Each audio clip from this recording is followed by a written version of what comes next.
Nah, setelah kita mendapatkan data frame yang baru, data frame yang berisikan variabel X-nya dan variabel Y-nya, nah, dan X-nya itu dalam hal ini itu adalah excess return market ya, dan variabel Y-nya itu adalah excess return individual. Ya. Nah, ini jadi X-nya nih. Ya. Dan ini adalah Y-nya. Nah, kita bisa melakukan scatter plot. Dan dari scatter plot di sini terlihat bahwa ada korelasi positif antara X dan Y ya. Nah, kita bisa hitung korelasinya yang akan saya hitung di slide berikutnya. Kemudian kita bisa hitung korelasinya yaitu dengan menggunakan perintah ini ya. COR yaitu adalah variabel pertama yang mau kita hitung dengan variabel kedua yang mau kita hitung korelasinya. Yaitu adalah ini. Nah, ingat bahwa korelasi itu adalah untuk mengukur hubungan linear antara variabel pertama dengan variabel kedua ya. Nah, korelasi itu tidak mengimplikasikan sebab akibat ya. Jadi karena korelasinya tinggi, maka X itu perubahan di X akan menyebabkan perubahan di Y. Enggak ya. Jadi di sini korelasi itu enggak ada hubungannya sama sebab akibat. Nah, tapi korelasi ini hanya menyajikan sebuah hubungan linear antara variabel pertama dengan variabel kedua. Nah, kemudian korelasi ini bisa kita uji hipotesis juga. Ya, jadi H0-nya itu adalah korelasinya sama dengan 0.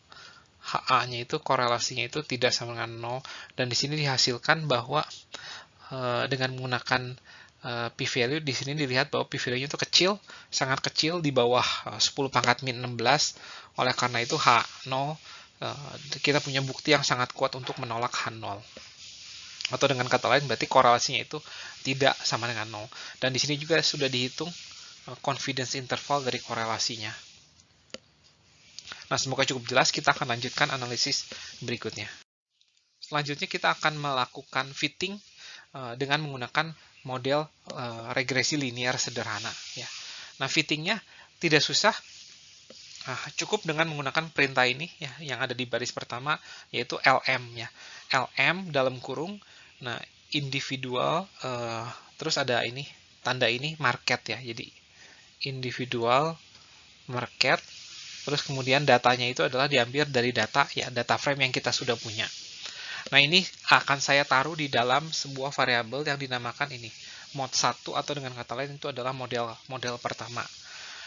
Nah, kemudian kalau kita sudah mendapatkan modelnya, kita bisa memplot bersama-sama ya. Jadi data dan garis linear regresinya itu kita bisa plot bersama-sama. Ini adalah memplot datanya, dan ini adalah memplot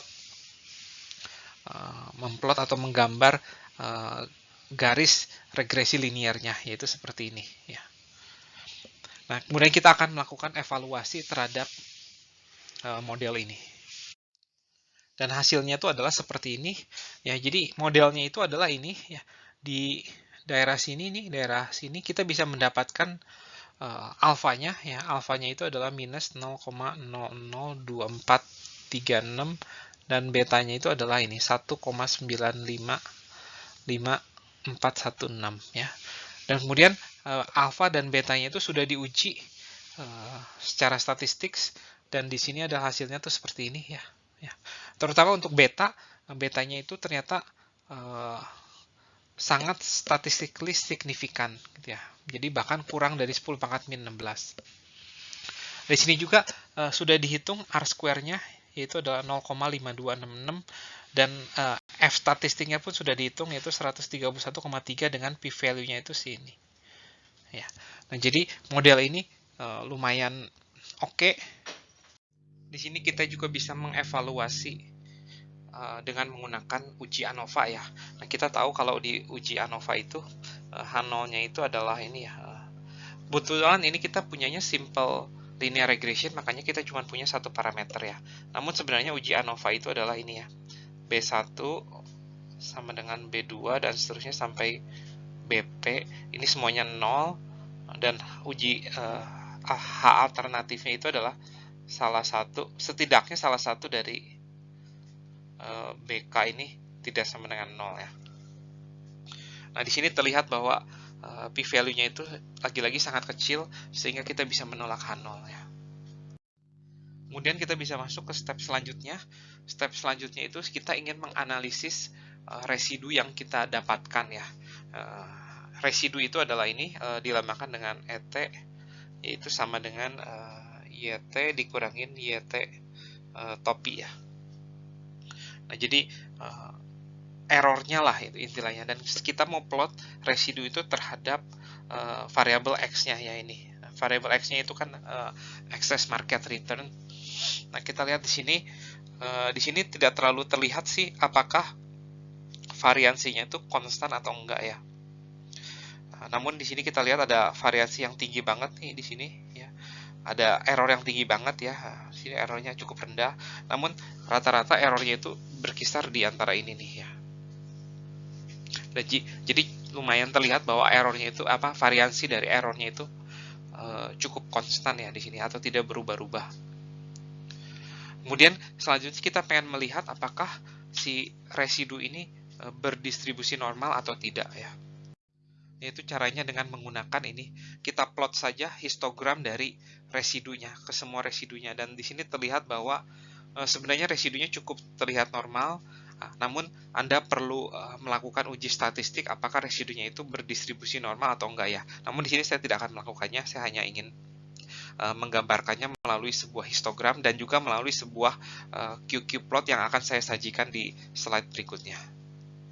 Nah, ini adalah normal QQ plot dari semua residu yang kita sudah dapatkan. Untuk bagian tengah terlihat cukup normal ya, karena dia mengikuti garis Q-plot dari normal distribution. Tapi untuk bagian belakangnya ini selalu berada di bawah garis normal, sementara yang bagian atas selalu berada di atas garis normal. Nah, ini sesuatu yang tidak kita inginkan karena ini seperti ada tendensi, jadi setiap kita under value selalu kita di bawah distribusi normal, tapi ketika over value kita selalu ada di atas distribusi normal ya. Nah, hal ini tidak kita inginkan. Namun secara umum residunya itu cukup berdistribusi normal